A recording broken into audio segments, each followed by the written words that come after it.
வணக்கம். நான் தாமரை மனோ இல்லம். இன்றைக்கி நம்ம வேர்க்கடலை வச்சு சட்னி அரைக்கிறோம். இது வேர்க்கடலை வந்துட்டு உடம்புக்கு ரொம்ப நல்லது. நமக்கு ஆர்ட்டுக்கு, மூளைக்கு, எல்லாம் நரம்புகளுக்கு எல்லாத்துக்கும் ரொம்ப நல்லது.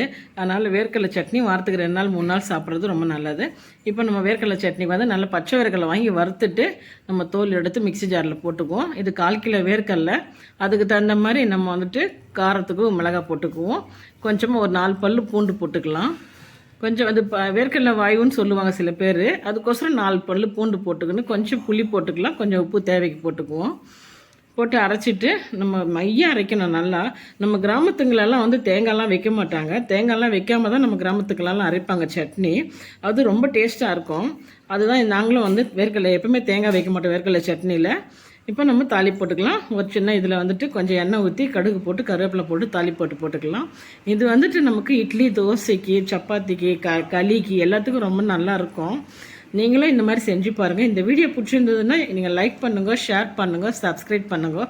தேங்க்யூ.